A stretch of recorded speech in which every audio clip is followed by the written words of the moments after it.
A return for Darrell Hogan ends in draw in Oriel Park on the Carrick Road.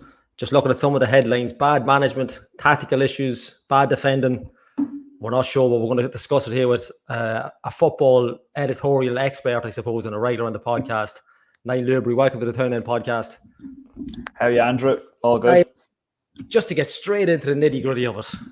Sunday night, we were 3 days, 72 hours past the European game that's kind of flew by over two legs. Really kind of one of those games that we didn't take our chances and the opposition created their chances, took their goals. We've come to Oriel Park tonight against Damien Duffs Shelbourne. We seem to have played really well. We definitely the better of the chances. But again, we're coming out with a draw. And yet again, we've conceded again. Just from your own perspective, what's happening? What are we doing? Yeah, it certainly had a feel of same old story, Andrew. Completely. I mean, I felt, although at 1-0 is always a precarious lead at the best of times, it was probably as comfortable at 1-0 as you're probably going to see for a long time. I mean, Dundalk were kind of barring an opening spell of maybe 5-10 minutes where Shells were kind of in the ascendancy a wee bit. I felt Dundalk were in complete control of the game. And I did put it to Stephen O'Donnell afterwards. I put it to him more or less to say, how on earth have Dundalk not got the 3 points there? I mean, look, it wasn't a vintage performance from Dundalk, don't get me wrong.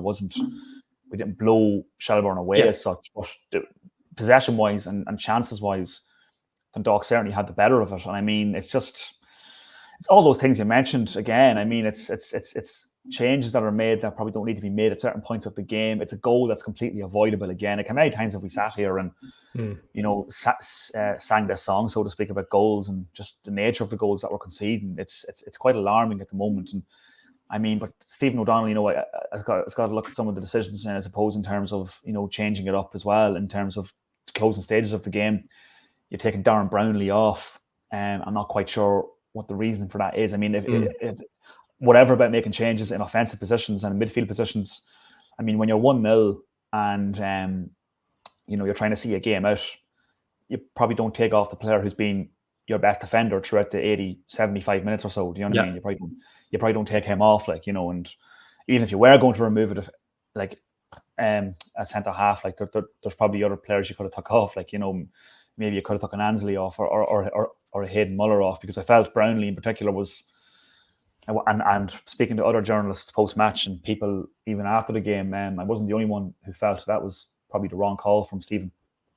Yeah, when I seen it, I kind of thought, oh, maybe I'm just being. Obviously, when the goal goes in, you're talking about hindsight. And saying, oh well, if he doesn't change the Boyle, there's a little bit of a pass that comes out from Hogg and he flicks it over to Dickie Kelly. Dickie Kelly probably doesn't get stuck in enough.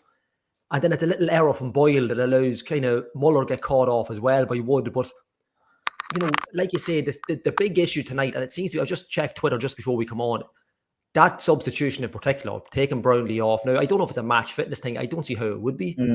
But it's a really, and there's been really strange, we said it last week on the podcast at the last European game, there's been really strange decisions, non-injury based substitutions that, you're only 1-0 up in the game. It's not like you've come out and you've gone 2 or 3-0 up and you said, right, okay, we can afford to take a player off here, give someone a run, give one of the youth players a run. We haven't had that pretty much all season. We've never been that comfortable. And I think, to go that long with a structured system at the back that seemed to be going really well. Brownlee, to me, had a great game. And we're not blaming the person that's come on. It's just the actual act of the management, the team. It seems to be a recurring theme on Twitter with comments, tactical management problems. Just with tonight's match, I don't want to get into all the season, but why would you change, barring an injury, Niall? It beggars belief why you would change that player. Yeah, and I know John Murphy and Jerry Malone spoke to Darren Brownlee after the game, and I didn't feedback that he had any injury or anything like that from what they'd said to him. So, I mean, it's one of those things. I mean, I don't really know. Look, whatever, and you're absolutely right in what you're saying, Andrew. But whatever about emptying the bench, I mean, that's all well and good, as you say. If you're 2 up, 3 up, and you start emptying the bench, you start giving players minutes. You kind of look after players like Brownlee who haven't played a lot of football in the last 3 months. Do you know what I mean, or so? So, I mean, that's all well and good. But I mean, continuity at the back's important at the best times. I mean, when you're 1-0 up, you don't disrupt that in any way, shape, or form. You know, although it was 1-0, I felt we were very, very comfortable. Shelbourne were pretty much offering nothing in terms of chances and, you know, offensive sort of play throughout the majority of the game, barring the last 10, 15 minutes when the subs were made and obviously they got their goals. There was nothing from Shelbourne. There was nothing on for them. So I mean, to me, it's 110% and massively, you know, 2 points dropped from Dundalk tonight. I mean, look, the result doesn't do a whole heap for either side. It has to be said. I mean, it just keeps Dundalk and Shelbourne, you know, further away from that sort of top four, who are now starting to pull away. And I think that the overriding feeling now, based on this weekend's results in the League of Ireland, are, if we're being truthfully honest, you know, I think 4th place is probably as good as we can probably hope for now. And obviously the cup's still on for us too. We've got Bray and Nash away from home, but 4th place is probably the ceiling for us now, I'd say, because I can't see us finishing ahead of Shamrock Rovers, Derry, or St. Pat's at this point. You're probably targeting Bows maybe to finish 4th, and that's probably where we're at. And even that's going to be an ask because you are running out of road. I mean, like, we're 10 games, 10, 11 games to play. We're running out of road. I mean, like, the season's quite congested, and we've pretty much played the majority of our league games, so we haven't got a lot of time to rectify it. And I know Donald had said that was his thoughts, that we can rectify it over the next 10 games. But those 10 games, you won't know those 10 games coming. And I mean, like Sligo Rovers next week at Oriel is suddenly now even more of a must-win now than it already was. Yeah, and we spoke about it just towards the end of the last show. Like I think 4 or maybe 5 of the next 6 or 4 of the next 5 games are at home. So there was a real in the league, and I mean, if you exclude the cup matches, so there was a real chance after the kind of, I won't say heartache of European loss, but I mean, you know, over the 2 games, when you consider, I think James Roger put a tweet, Chris had said that, you know, they had 6 chances and scored 5. You know, that's a real sickening. You know, the Dog just didn't produce over the 2 games and just couldn't finish what was there. But we kind of thought this kind of run in now from Shelbourne tonight, especially with a Sunday game, so quick after the European game, get the crowd behind you. You know, you obviously go 1-0 up, and we'll get into the free kick in a minute, but you kind of hoped you've got, like, you know, you've got 200 odd minutes of football coming up in Oriel Park over the next couple of weeks. And there's a real chance to kind of lay down a mark or get some points on the board at home. And obviously, look, we've gotten a point tonight. It's not like we've been beaten. But, you know, they just haven't got off. Almost that mini league again, but they just haven't got off to a great start. Yeah, I don't know what it is, Andrew. Do you know what I mean? It's like it's the same against Bows. Like it's not the first time this season we've been in a commanding position in a game. Yeah. And we've absolutely thrown it down the drain. I mean, it seems to be a recurrent feature of this Dundalk team. And I don't think, like, they're good players. We in my view, at least, we have a good team. We've got some very, very good players in that team. I think we've got a very good coach as well. I think Stephen's, you know, a very decent coach as well. I mean, it's just, we're just kind of shooting ourselves in the foot time and time again. And we're not taking advantage. Like, the league is so wide open this year. I mean, like, I was just saying to somebody there, like, Shamrock Rovers obviously got the win today against Cork, but haven't played overly well by all accounts. I haven't seen the game, admittedly, so I'm only basing it off that information from other people. But I mean, like, if Shamrock Rovers won that league, in my opinion, it'd be a very, very, very poor reflection on the rest of the league, and we're included in that. I mean, like, if ever, like, it's so wide open, and we're not taking advantage. Like, it looks to me like no team wants to win the league at the minute. It's basically what it looks like. I know it sounds bizarre, but like, if you didn't know any better, that's kind of what has that feel to it. You know, it's like, we're just going to keep dropping points, and we're not going to take advantage of this team dropping points, and we're going to chuck away. You know, even if we're back to the Bows game before the European matches in Dalymount, I mean, you probably won't find a better example of self-destruction than that anywhere in football. But I mean, today is up there again. I mean, it's a game that we're in control of. Shelbourne are not the kind of team who score a lot of goals, and they do draw a lot of games. They're very difficult to beat. But I don't think we should have been coming out of here today based on the performance I saw without 3 points, and that's, for me, the most frustrating element of today's performance. Yeah, we'll try and get, before, you know, Captain Pessimism comes on here, Chris, before he logs in. There was that moment of brilliance. I mean, look, we've had great chances. Ryan O'Kane's some great touch to the ball and great cross, but there obviously is that moment of brilliance where obviously it's probably going to be a famous video now where you can hear the crowd groaning when Darrell Hogan steps over the ball and doesn't actually hit it.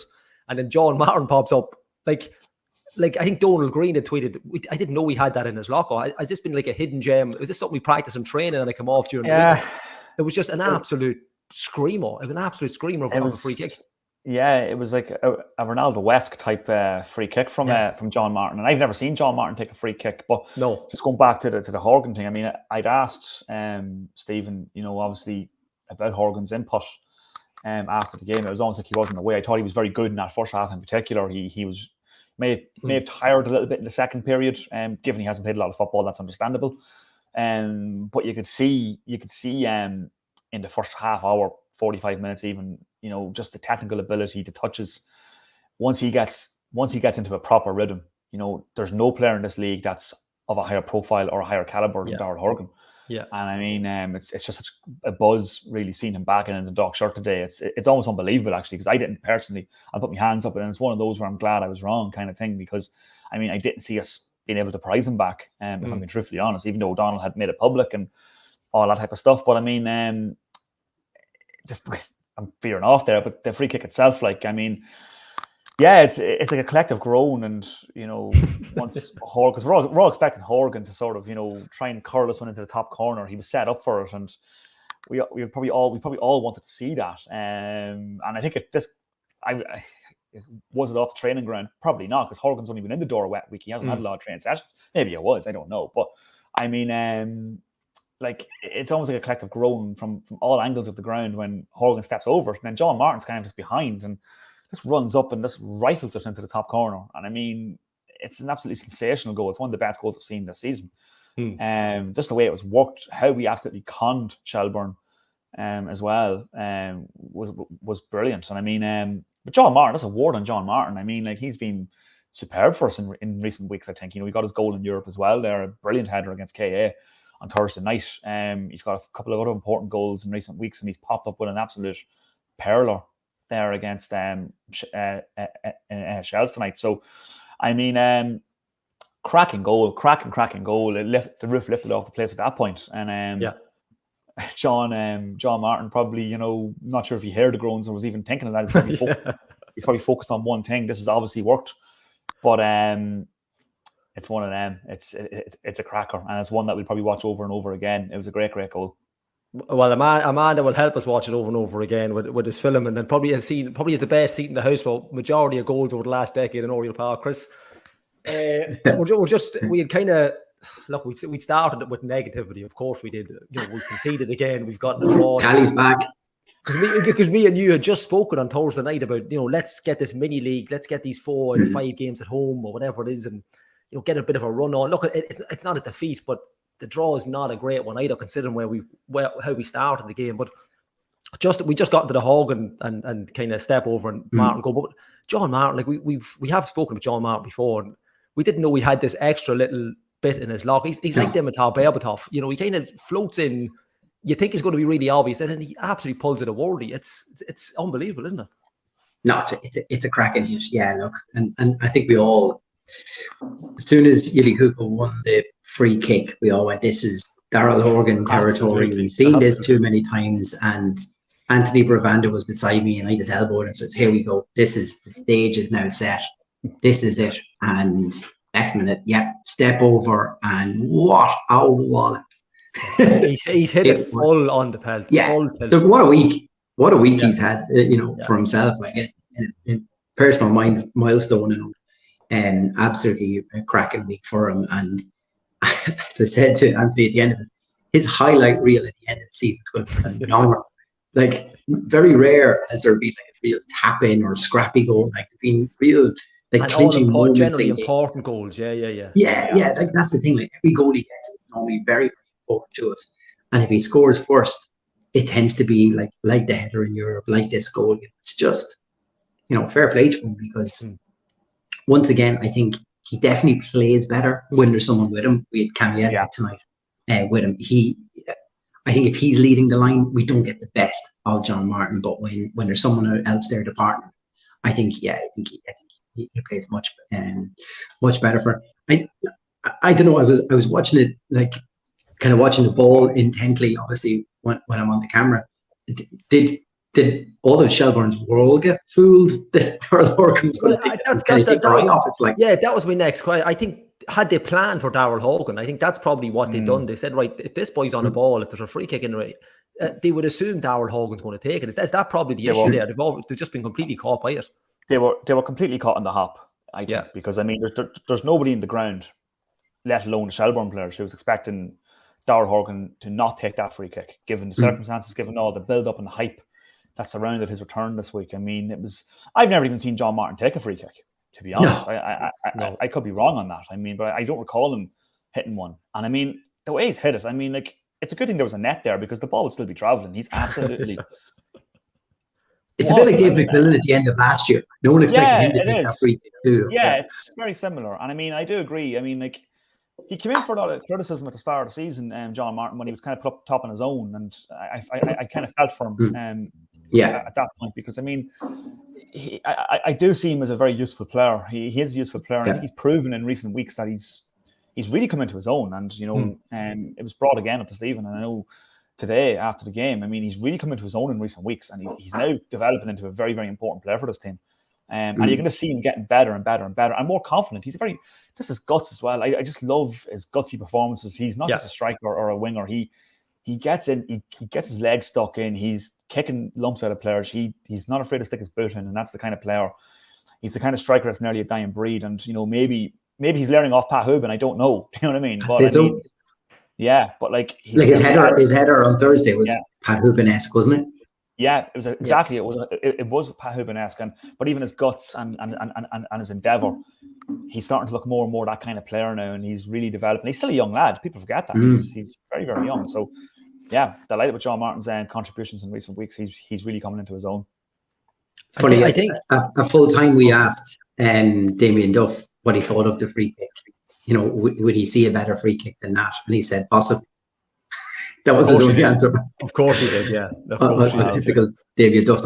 It was interesting, though, looking at the stats of the game, because he thought the two teams were quite even. And if you look at the stats, I think tonight you'd probably think they were, because I think there was something like, you know, I think we were ahead on possession, like 56%, or it's quite close anyway, something like that, to 44. And then shots or attempts, I think, was 7 each, 4 on target for Dundalk and 3 for Shelbourne. But I think we had far more control of the game and far the better chances. I mean, Conor Kearns was definitely the busier keeper. Absolutely, yeah. Throughout the game, and he made some key saves. I was struggling to think back of the other 2 saves actually that Nathan Shepherd made. Yeah, I couldn't think of it. Was a long range one and stuff like that, but wasn't. Well, look, the ones Shepherd had to save, the ones Shells had in target were virtually catch and practice. Like, you know, for Nathan Shepherd, I mean, obviously stats will dictate that it was quite even in terms of chances, but the Dundalk's chances were far more clear cut. I thought so. And Conor Kearns was superb, and he has been superb for Shelbourne throughout the whole season. He's been a really, really good signing for them. He's probably been the best goalkeeper in the league this year, bar none, in my honest opinion. Like, I mean, he's been superb. So, I mean, he was by far the busier of the keepers. I mean, we had chances to make it 2-0. Like, O'Kane has a great chance in the second half, you know, where he kind of, I think he makes, not wanting to use foul language on a Sunday, but he kind of makes shit of Paddy Barrett. Yeah.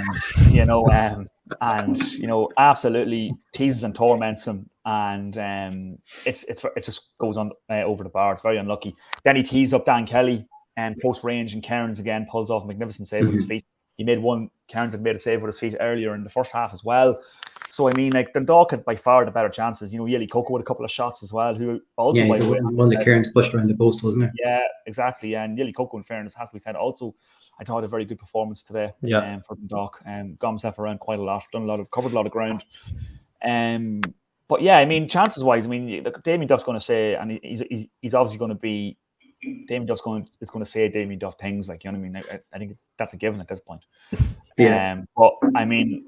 He's also not daft, and I think he knew exactly what Shelbourne were doing. And Shelbourne are that team, and like I don't berate them for it. I mean, like, they're not a good team to watch, Shelbourne, but they do get results. They get results. I think Barry Landy actually had said it to me beside me up in the press area today, and it was a stat that just astounded me. Now, they've drawn most of their games, but they've only lost 2 out of their last 20 in the league. They've become hard to beat. But most of them have been draws, albeit. But Gee, that's mental. That's a mental stat. That's an unbelievable stat, like, really. I mean, like, but they don't win many games, but they're not losing much games either. And they are the draw specialists for a reason. And Dundalk, completely got caught on the hop. Harry Wood, in fairness, he's a bit of an unknown quantity. He's a new player. He's one of the boys that got on loan from Hull City. He was superb today for them, in fairness. He completely, he was all over the place. He was everywhere. So we struggled a bit with him, but he was probably the only player that was causing any severe damage to Dundalk today. And even then, he seemed to be very hard to pick up across the field. He seemed to just find himself in pockets where nobody was covering him. He just seemed to pop up absolutely everywhere. That's true. Yeah, he did. And Shane Farrell, I thought, was decent when he came on as well. A player I'm a big fan of, Michelle. So I mean, look, some will say it's a fair result, but I mean, call me biased or whatever, but I mean, how Dundalk haven't got the 3 points there is just absolutely, it'll keep me up tonight. I don't know how we've got haven't got the 3 points, to be honest with you. Yeah, like even if you take into the second half, like you mentioned, Illy Cuckoo's chance, Ryan O'Kane's run and shot, it's just maybe on another day they go in, but it's just, and how we concede the goal, Chris. We mentioned early on, just at the tournament, the first thing we mentioned was pretty much the substitutes. The man management later on in the game. We didn't even go over the goal or how we started. We just went straight into I was going through the comments on Twitter. The common theme seemed to be poor man management, tactical problems, but decisions and substitutions. Of course, we've mentioned this before, but it comes back to the fact that I think we've played 26 games this season and we've conceded in 20 of them. That's a pretty poor total when you consider Rovers have only conceded in 13 of theirs. Now, I'm not trying to compare us to Rovers, but that's going to be that's the story of our season. We need 2 goals to win matches, and that's a real issue. Against so-called bigger teams, I suppose, in Shelbourne, that's going to be our downfall all over the season. That's going to be the story of it, isn't it? I think there's probably 2 things on that, because on Thursday, Skip was lamented for not making the changes early. Everyone said, why did he wait till the 80th minute? So tonight he makes the changes earlier, and everyone's going to have a go from now. He made too many changes. Anyway, so who would be a manager? Absolutely not me, for that very, very reason. I think then on the other part of your question, Gally, I think the problem with this Dundalk team is, and we've said it time and time again, is teams tend to just hang in there because they're going to get a good chance to get back in. Unfortunately, this Dundalk team just always gives teams opportunities. Now, sometimes they don't take it, like Shamrock Rovers in the Cup that time. They didn't take those chances. But here tonight, I think the goal was probably Shell's best chance of the night, and they took it. And a real disappointing thing, and I'm sure Skip will go over it, is there's 2-3 opportunities to intercept or stop that ball, and we didn't. And that's the lesson I think we have to learn from it, is why aren't we got to win that initial header.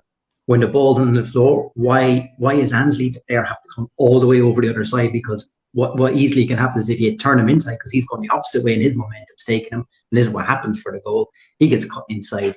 There's a massive gap. But just before that, when the ball breaks, Andy Boyd's just not quick enough to that ball, and that breaking ball ends up spinning the other side. And you can see him; he's chasing the player the whole way back, and he just cannot catch up with him.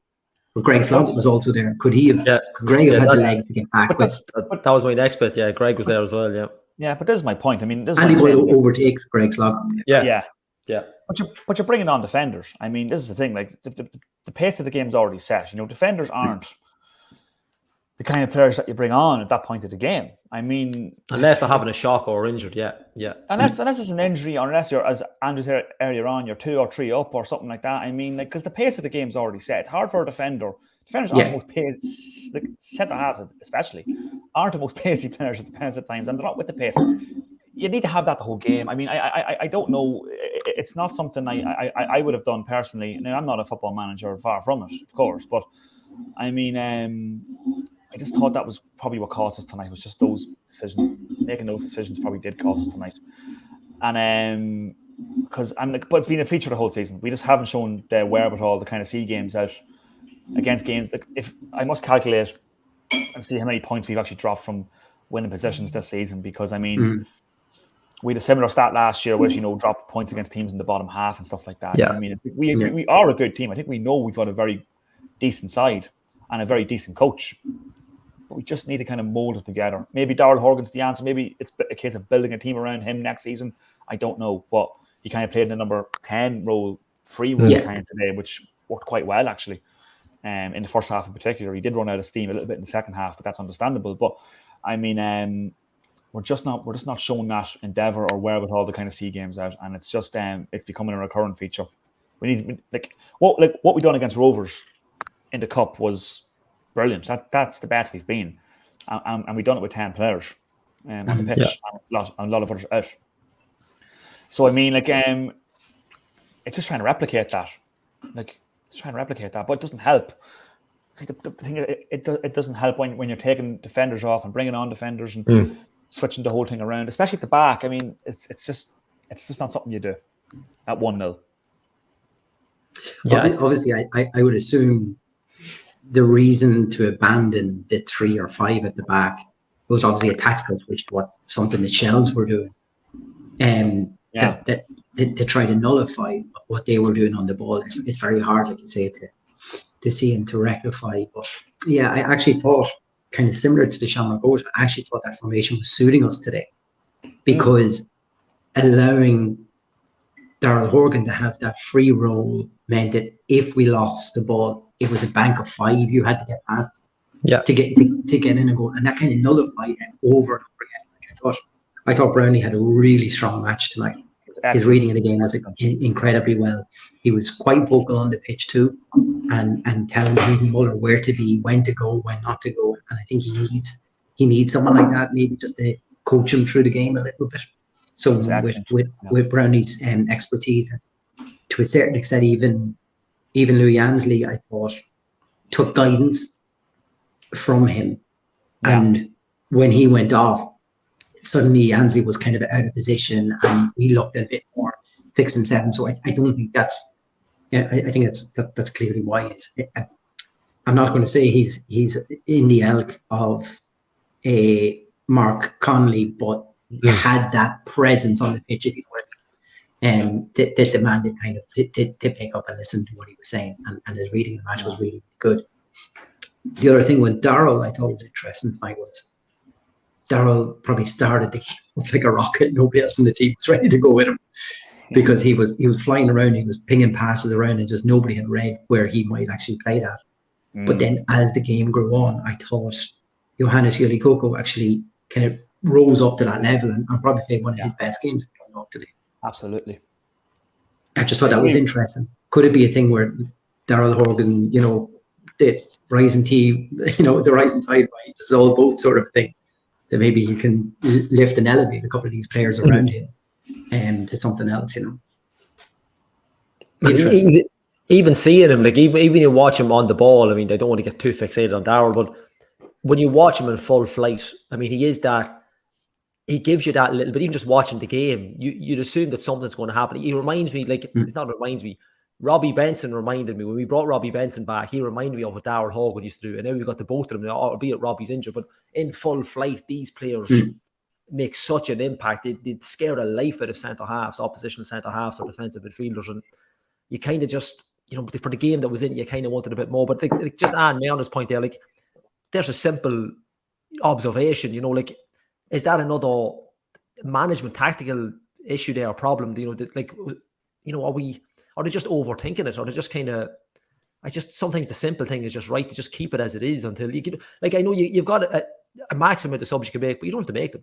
I mean, you don't have to make subs. I mean, if it's working, like Niall had said, especially at the back, it's just a strange thing. But you're right, Chris, you're hoping Darrell will give that lift, and that, I think that we mentioned last week, that number 10 role. But if that's the frailties at the back, we're going to have this issue every week where we're going to be back to this. Like you said, Chris, you're going to get a chance. It's whether you can take it or not. You can also flip that the other way and say, should we not be taking more of our chances further up the pitch? Absolutely. Because then that goal doesn't mean anything. Yeah. And I think, Skip post-match, he was kind of talking about, this lack of being clinical is really costing us at times. And I think that's probably in front and back tonight. Not being clinical in defence and in making decisions and allowing Shells to get on for their goal, but also if we don't put these chances away, that pretty much put us out of Europe. We had chances to get through that time. Yeah, and we never took that. Yeah. And that's cost us Europe. So we need to be more clinical. like simple as. We have to be, if we go 2-0 up, taking any of those chances today, do Shells push on? Do we change our formation? Do we make the substitute? Probably no. To all of that. But this is the thing. If Dundalk get a second goal there today, lads, there's no way we're not winning the game.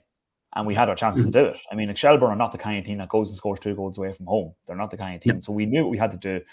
We would have known even beforehand. You get 2 goals against these boys, you've got 3 points on the board. Yeah. Look, whether it's clinical, I don't know. I mean, like a lot of those chances are unlucky. I mean, Kelly's, which is saved by Cairns, that's close range. Some might say it's gilt-edged, but I mean, you can't take anything away from Cairns making the save as well. He pushes one around the post from Sloggett too. O'Kane's obviously goes over the bar. That was unlucky. I mean, you could maybe argue we're not getting the rubber to green as well in that regard. I mean, but I do get what you're saying, Chris. I mean, it's we do need to be a bit more. But even there, I mean, there was groans from the stand as well at times, particularly towards the end of the game. Sometimes just take a shot as well. I mean, there were situations where you can take a shot and we're playing it back and we're not, and this happened at 1-1 when the clock's running down here and we're in a situation where we could maybe find a place to shoot. We're playing it back and we're playing it sideways. I mean, like there's that as well, and that's been another feature of the season. I mean, we're trying to walk the ball into the net a lot of the time too. When sometimes it's just more appropriate just to give it a crack.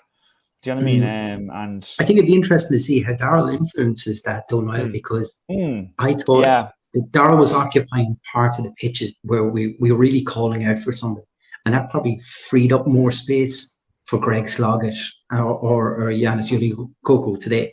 And I think those 2 players probably need to adapt their game slightly now because they're going to be in better positions in games now. So whether for most of the season, I would say Skip has probably been, their roles has been to take up the ball, to rotate themselves and begin elements of play and to go up and back up. They might find themselves now, because Darrell will be more than happy to take the mantle of that role. I think that both their roles might now be at the end of things. Like what Paul Scholes made an absolute career of arriving in the box at the right time. We're going to need those 2 players to kind of mold themselves in that way that they know that Darrell's going to occupy defenders. Darrell's going to occupy places, space on the pitch, but that's going to free up space for them. So how do, like I said, the whole stand and the whole ground yelling at them just to have a crack today, because constantly they're on the edge of the box. The cup has one defender, and instead of having the confidence nearly to take that shot on, they laid it off to somebody else. Sometimes that person crowded out, or we just took one too many passes. I just think you got to just sometimes just let it cry, let it fly, and see what happens. Does it get a lucky deflection sometimes? Absolutely, but if you're not in, you can't win on those things. Yeah, and like that stuff might all develop as well over the next period of time. Obviously Darrell coming back to the club's is going to make a huge difference in many respects. I mean, you're right. Other midfielders from the team are going to need to adapt their game to what Darrell Horgan is, because he's now the marquee player in that team. I mean, like you don't sign a player like Darrell Horgan and not play to his strengths. And I mean, he was asked after the game as well, is that number 10, that free role, going to be his position? Now, Stephen O'Donnell didn't necessarily say that was the case. He said, look, Darrell Horgan can play there. It'll be dependent on the opposition most of the time on where Darrell actually plays. Because in fairness today, like you could see him, like he was kind of drifting out wide at times as well, like, and getting himself involved in those flanks too. And I think that's something he kind of always done, in fairness. And even in his first spell here, you could see him sort of drifting out into the centre. We all remember that goal against Cork in 2016. I mean, where he leaves Greg Bolger on his backside, like, and sort of, scores an absolute rocket against Mark McNulty. So that was a huge game that night. I mean, that was, again, Horgan drifting into those positions. I mean, he probably is better. I mean, if I was O'Donnell, I'd just give O'Donnell free rein. Or sorry, I'd give Darrell Horgan free rein. Yeah. On the pitch, give him that free role. And he's at that age now, as well, 30, where he mightn't have the same pace he had out in the wing as he did in 2016. But you could see today in flashes and in glimpses what he's still very, very capable of. And I mean, he is the, you know, there's no player in the league with a higher profile or caliber than Darren Horgan. And I mean, it's such a remarkable signing. Like it's but you can see, even when you say like he mightn't have that extra bit of pace or what he used to have, but you can see the fear of God in people when he runs at them. Yeah. I mean, this is a guy that was in the international squad not 12 months ago. He played for, right, like, you know, Jamie McGrath's the same.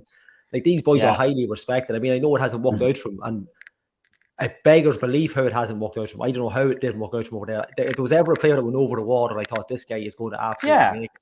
But like, he will always have that. Defenders will always have that fear of, this is Darren Horgan on the ball. You've got to be on your game at all times with him. Absolutely, yeah. I mean, and you could definitely see that, Andrew. I mean, they were kind of bricking themselves, I think, from the get-go. Like, I mean, and I wouldn't blame them for that. I mean, we all remember, like, and you're right, Darren Horgan, you know, is, you know, there's, you know, this isn't the guy who's come back, having got a couple of token caps, like, you know what I mean, like 2 or 3 we're talking here. He's got, what, 17 caps? Yeah. And a couple of goals as well, like, you know what I mean? So, I mean, he's and he was in the squad. He was in Stephen Kenny's squad right up until the 2022 World Cup qualification as well. Like, so this isn't a guy who got a couple of token caps 6-7 years ago. This is a guy who, you know, has played in the Championship in England, has played in the SPL, had a very good spell at Hibernian in the SPL, you know, played at Preston and Wickham in the Championship. I mean, he's coming back here. He obviously left Dundalk in 16, but he's coming back here having made, you know, probably a very decent living over in the UK over the last number of years. Look, it didn't maybe work out for him as far as maybe some might have thought. I probably would have expected him to kind of break into that Premier League maybe at some point. You know, going back to 2016 when he left, he had a very good start to life at Preston, and a change of manager there sort of disrupted his progress there. But anyway, the Hibs fans still think the world of him in the SPL. They're a big club, and then he went to Wickham. Didn't really book out for Wickham for whatever reason, actually more so than the other two. I think it was kind of Wickham where he kind of sort of lives his way a wee bit over in the UK. Another change of manager again.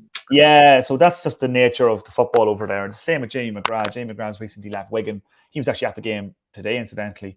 I'm not suggesting he's coming back to the Dundalk or anything, but he was at the game. That's the first time he's been back. Snip that piece, Chris. Snip that.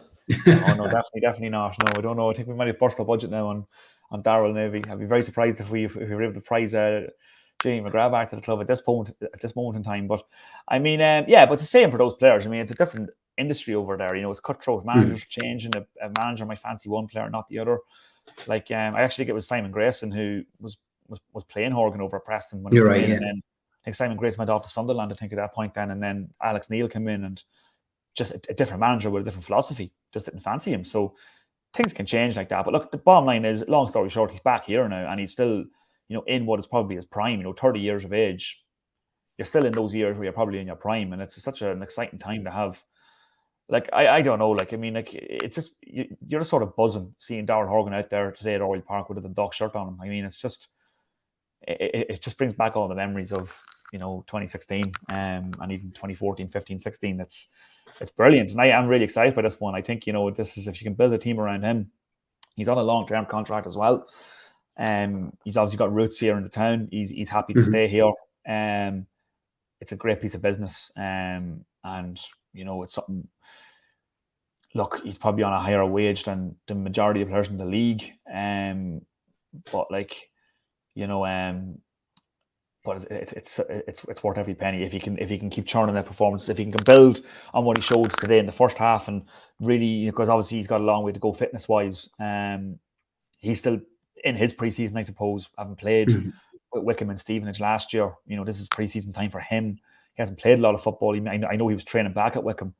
Yeah, but he played a couple of their preseason games too. Yeah, which is good, and but you do get the pressure once he gets into a full rhythm, and that mightn't be until next season. Who knows? Like, it might not be until next season, but once you would say with 10 games remaining now, it'll be very hard. Yeah, exactly. But with a full preseason, next year, ahead of the 2024 campaign, you know, it's a really exciting prospect to have Darren Horgan, you know, terrorizing defenses again in this league. Obviously, we know that Pat Hoban has his, you know, the thigh strain that kind of kept him out of the Rovers Cup match previously. Are we starting to see maybe the severity of this injury now, where he can't play 2 games in a week now, and hence the rotation? Yeah, he sort of struggled a wee bit in the last few weeks as Patrick Hoban. I mean, like ever since he smashed the record against UCD, we probably haven't seen his best. And there's been a lot of football in that time, as you mentioned, Chris. I mean, you've got European games. We've had pretty much 2 games a week since then. Yeah. And I mean, you do feel there's maybe possibly a bit of burnout on Pat Hoban's end at the moment. That being said, we all know Pat Hoban. He's having a bit of a goal drought at the minute, if you could call it that. But like, well, for his standards, it'd probably be considered a goal drought. Do you know what I mean? He's got ridiculously high standards for himself, and we all know that through his goal scoring record. Like the amount of goals he scores is absolutely will probably never be replicated in the league, let alone at Dundalk. So I mean, I think there's maybe a bit of burnout in his end. I mean, like he's played a lot of football, with, as you say, carrying an injury this season and then one from last year as well. I mean, but we all know Pat will bounce back. He'll probably get a hat-trick now against Sligo on Friday. And we all hope he does. And I wouldn't be one bit surprised if he did, because that's the type of character and player Pat Hoban is. And there's no doubt he hasn't finished his goal scoring for the season. That's for sure. Well, the only thing is, with Pat Hoban, we have John Martin strikes now in the locker as well. So we've got to remember that we've got him feeding off him, as you say. So that's we've been in worse spots when we've been down the likes of Pat Hoban. And even just looking at Frank Carlin's comment he had up there, I think the end of it is probably he's 100% right that we just need to close out the games and knock off chances to oppositions, and that is the continuous theme of this year, that we just continue to give teams opportunities, and that's if and the laugh is, I think somebody else there was Ryan Dillon earlier on, just kind of saying that that could be bye to Europe. And it's so funny. I actually don't think it is. That's probably just the standard of this year. We're still not out of it. So wide open. Yeah. No, we're not out of Europe at all. I get what Ryan's saying there. I mean, it's very frustrating. But the opportunity cost us all. Yeah, no, we are. We're making life very difficult for ourselves. I mean, but a reflection of the league is basically, as bad as many points and chances and goals and all this type of thing that we've coughed up, we're still 3 points off Derry and Ford, albeit they have a game less played. But we're only 5 points off Bows then after that, and 6 points off Pats in second. I mean, that's fairly bizarre considering the amount of points we've dropped. Shamrock Rovers, for all the points they've dropped, are 4 points clear at the top. So I mean, that's just the nature of the league this year. Look, it's very frustrating the last couple of league matches we've played. I mean, the loss against Bows and the draw with Shells, what should have been 6 points is probably 1 point. And that's probably what Ryan's getting at there. I mean, you probably should be on 4. You probably should be on 45 points tonight, Jimmy, as opposed to 40, based on those 2 games alone. So we are making life very difficult for ourselves. Look, we've absolutely no guarantees of being back in Europe next year. Make no mistake. And Shelbourne aren't completely out of the equation either, has to be mentioned. And they're only a point behind us, of course, in 6th, so it could go the other way very handily too. And the cup might represent our best opportunity of Europe as well. I mean, you got Play Wonders in the second round of that. We've already eliminated Rovers, of course, and you've got Derry playing Pats. So one of them's going out as well. So coming into the quarterfinals. So there's definitely scope for a return to Europe next year. But we're making life probably more difficult for ourselves than it probably needs to be. Like, you know what I mean? It's the teams above us are not flawless, and they are going to drop more points, you would suspect, because just based on what we've seen from them, even on basic stuff. Sorry, Chris. Even if you just quickly, I'm just looking at the table there. We've won 11 games from 26, and yet we're still only 10 points off top of the league. Yeah, it's incredible. It just goes to show how mental this league can be. It's absolutely. I mean, it's 20 points between first and seventh. There's only 10 people in the league. You know what I mean? Yeah. It's crazy. But Gally, we mentioned this on after Thursday's match, and I would just be interested to get your opinion on this as well. I think the problem we're coming into, and although you mentioned the cup being probably one of our strongest opportunities to get European football, because if we can navigate our way through Bray, we'll find ourselves in the quarterfinal all of a sudden, and you can see your path to a final then of who's been eliminated. But with Shamrock Rovers already being eliminated, you would say there's a very good chance that Shamrock Rovers will still win the league here with us. Now you're going to lose Derry or Pats in the next, who are also two teams that are above us. That fourth place, which we've seen go to the European spot in the league, is looking less and less likely. So your challenge now is you have the top three finish in the league to guarantee yourself up. And at the moment, by not winning tonight, we haven't eliminated Shells out of that. So it's nearly like a 5 or 6 way shootout for 3 positions. Yeah. Great point. I mean, absolutely. 9 games to do it, like. Yeah. So, and you're right. It does make, like, say a Drogheda winning the cup, for argument's sake, a team who would be very capable of winning the cup, just based on the home record alone, would be very capable of winning a cup. It does, increase that possibility of a team outside the usual cohort of top 4 or 5, winning a cup. And I mean, obviously that would mean 4th place we can get into Europe anyway. And I'm sorry to say, like, the chances of us finishing 3rd or whatever, but 4th at the minute, the chances of us finishing 3rd are looking increasingly less likely as the weeks progress. So if that were to be the case, the cup is probably our season in some respects, because I mean, with the great respect to Bray, it's a favourable draw in round 2. That being said, we played Wexford away from home last season, and probably should. I was there in Ferry Carrick Park last year, and we probably should have lost the game. And then we did get done by Waterford, another first division team, in the following round. And so this is just the worry. You can't put all your eggs in the FAI Cup basket, because the cup is the cup for a reason. The cup's anybody's. Do you know what I mean? A first division team could win the cup. This is just how, and especially this season, as you just mentioned, Chris, the teams that have been eliminated and the teams that will be eliminated in the next round. So, I mean, look, all Dundalk can do is just keep going and trying to do what they're doing in the league. I mean, but yeah, it's touch and go Europe next season. It's probably 50-50 at the minute if we're going to be back. I would say so. Yeah. Yeah. I mean, there's certainly no guarantee, but look, we got to keep the glass half full. And I think to keep it half full, then I could flip that round and say, well, there's a lack of inconsistency probably of all the other teams above us too. There's nobody absolutely steamrolling this league right now, saying, like you are. Like that's the other thing. Anybody is beatable in this league, but unfortunately, that also includes ourselves. It does, yeah. And we've probably been arguably the most inconsistent of all of them in some respects. Do you know what I mean? So we're definitely feeding that narrative more so than anybody in the league at the minute. It's consistently inconsistent, so to speak. You can't really gauge where Dundalk are going to be in any game. Like, it doesn't matter what game they're playing. You don't know what Dundalk you're getting at the moment. And I think that's part of the problem. Like, we don't have any sort of consistency, or you never really know what you're getting. When you watch Dundalk week in, week out, you're either going to see a fantastic performance or something quite abysmal.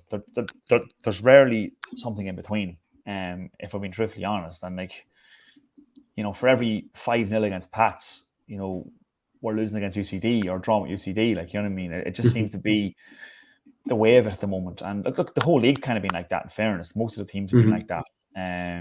Like, the only team that's been consistent in the league is probably UCD, in the sense that they're losing pretty much all the for the wrong reason. For the wrong reasons. Do you know what I mean? Like, other than that, there's been no real team that I can look at and say, yeah, they've been consistent. Could it be something we said? Bowes maybe are starting to find a little bit of form, maybe Derry? Bowes are starting to find a bit of a rhythm. St. Pat's are certainly starting to find a bit of a rhythm. I mean, I caught the second half. I caught the second half of their game against Sligo on Friday night. And I mean, it was on the telly. And yet though, if you take their miss, the sitter on the open goal and a penalty, that could have been 2-2 that game. Exactly. So it's one of them things. But they're getting results at the moment. And if I'm being truthfully honest, if I was to put my money, the smart money on anybody winning the league at the moment, I'd probably go with Pats. To be honest with you, I just think there's something about them. Chris Forrester playing the way he's playing at the moment. They're just looking a serious animal, which is absolutely bizarre, because, again, it just shows the madcap nature of the league this year, because they sacked their manager after a few weeks, Tim Clancy, because things were probably surprising sack. I mean, he probably could have got another 2 or 3 games. You would expect. John Daly's just absolutely hit the ground running. He has, and I saw Clancy's dismissal as rather harsh at the time, because the league was still so tight at that point. Do you know what I mean? As has been proven. But look, we all know it. It's like the bleeding wacky races at the minute. You can't really you can't really say what's going to happen. Like, you know what I mean? Like, Bows can still win the league. You just don't know what's going to happen. Like, you really don't. And the cup even less predictable, I'd say. Niall, just to, and this is not a question I had planned, and I don't usually get to this kind of in-depth, you know, kind of putting anybody in the spot. But if Dundalk would have stayed where they were, if we'd have finished 5th and get, you know, not get a cup run, are people going to get really, you know, are we going to see the likes of people calling for a change? Like that's, I don't think we'll get to that level. I think even, you know, I don't think we'll ever get to that level this season. But, you know, there are some people online that just look at online, show. Anybody can be anybody online, but there, you know, if we were to stay as the table is set as it was, and we were to finish, you know, 10, 15, 16 points off the top, and possibly get knocked out by Bray in the cup, will the daggers be out? That's the worrying thing, isn't it? I think it's a very fair question and a very fair point, Andrew. Because I mean, because it has happened. Like, I mean, like I wrote an article last year, you know, prior to the Waterford match, which I thought I was going to get banished from the town, based on the Facebook comments on it, like, you know what I mean? But like there was fans who were basically questioning O'Donnell's position. As bizarre as I thought that was at the time, that was the reality.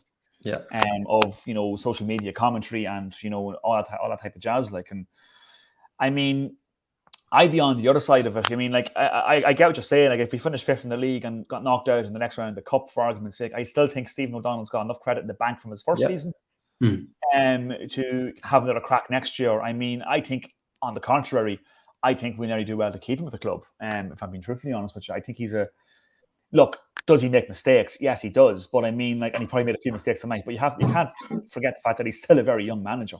Do you know what I mean? He's a really young manager. You know, there's lads his age who are still playing in the league. Do you know what I mean? Like, it's you can't. They don't back him with Darrell Horgan either, if they were in any way in doubt about his position. Exactly. And I mean, that's another side of it. I mean, Darrell Horgan's return, you know, probably down to Stephen O'Donnell and probably Brian Gartland as well. You know, you probably aren't getting that caliber of player without that setup. Like, so I mean, look, absolutely, it's a fair point, and fans have an absolute right to say what they want to say, and, you know, they're the ones, you know, paying 15, 20 euro into the ground today, for example. Like, I mean, they have a right to have their own opinion on that. But my stance on it would be that, you know, I'd probably be on the other side of it. I'd be nearly worried that, you know, that you could lose Stephen O'Donnell to somebody in the long run, because I do think he has got the potential to be an exceptional manager for this club, and I think he has done a very good job. You know, with the Darrell Horgan thing aside, he's been kind of doing it on a shoestring budget as well, and had us joint second last season, and, you know, we're still on course to be in and around there again, and the cup as well is obviously still a target. So I mean, but yeah, it's there does seem to be those daggers and people waiting in the long grass continuously, and you know, you only have to go around town and talk to people about the Dundalk Football Club to kind of get a gauge on that and see some of the social media commentary. But yeah, it's definitely out there, and that's a concern. But I don't think Stephen gets caught. I don't think Stephen gets caught up in that, to be fair. And it always, look, and we do mention it, but there is a serious amount of injuries at the club as well. I mean, there's players there with no, like, you forget that we have John Mountney and Robbie Benson at this club, and, you know, players like that, like, you know, Wardy's out as well now, and like. And we've had that over the years with Patrick McElhenney, and, you know, even Boylo was injured for a while. Like Garth, you know, you've had all this, but, you know, a full strength squad, things might be a little bit different. But yeah, look, you've got to take everything into context. And yeah, look, it's just something that probably more than likely, you know, people will get frustrated with over time. Now, I don't envisage we'll finish where we are, and I fully expect to beat Bray. But then again, I said that about Shelbourne tonight. But like, so, I mean, just to make a final point on that, I think there's also the argument as well that last season we possibly jumped more steps than we probably should have. I mean, people forget that Stephen O'Donnell came into the club. There was no real players aside from Andy Boyle and bizarrely Tariq Mohammed, who'd actually obviously departed anyway at the club. I mean, like that was the reality, and obviously there was the whole legal dispute with Pat, so he couldn't even be unveiled at Dundalk until a certain point. So he basically just built a team from scratch last year, and they finished joint second. So you could argue last year finishing 5th would have been acceptable, in most people's eyes, I'd say, and then maybe 3rd the following season. So it depends the way you look at it. I mean, there's arguments on both sides there, I suppose. Yeah, I think the funny thing is, as soon as the final whistle went there, I was kind of thinking on to next Friday in Sligo. You know, can we get the win there? And then Have to get it I somewhere. immediately found myself looking at the rest of the other fixtures and going, wait, who's everyone else playing? Like, Pats are playing Bulls. Like, what do you want out of that one? And it's Shelbourne are playing Shamrock Rovers. Yeah. So like, there's two massive games we'll be keeping an eye on. Derry are at home to Drogheda, but you'd probably hope that Derry, because I can't see us probably overtaking Derry. Eventually, you'd say that just the sheer weight of numbers and of good players that they have, that club will probably see them through to, second, if not third, or whatever. But we kind of need someone to start dropping some points there. Yeah, and draws across the board and then us to win. Well, you put draws against the board, but the way we play, like, can we beat like this? You know what I mean? Like, I got this dilemma, and I kind of just cleared the fixtures and went, I'll worry about that. But because you win here today, and then I'll be looking at saying it's 3 points there, and let all the other games be a draw, and we're on the picks back, and suddenly that 4-point gap to Bowes is kind of reeled all the way back in again. Yeah. And we'll have a go at them, but we just keep providing people the opportunity to maintain that gap on us, and that's we need something. We need a favor from somebody here, or we need one of these, which is probably a better chance. One of them to implode. But we also got to do our own favors as well, because I mean, like, you're playing Sligo next. I mean, next Friday, and like, if you lose that game, all of a sudden you're probably looking over the other side of things. Do you know what I mean? Now, I don't see us at all any chance falling into the bottom two or anything like that. But I mean, but you don't want to finish below Sligo or Drogheda at this point of the season. Like, I mean, like, it's because them teams are decent sides in their own right, and Sligo have already beaten us at Oriel, of course. Yeah. This season, in the last minute, as we all remember. So I mean, like, right. That's a huge game next week. That's now a total must-win. So I've ruined your week now too. Sorry, I've ruined your week too now to think about this. It's not just me.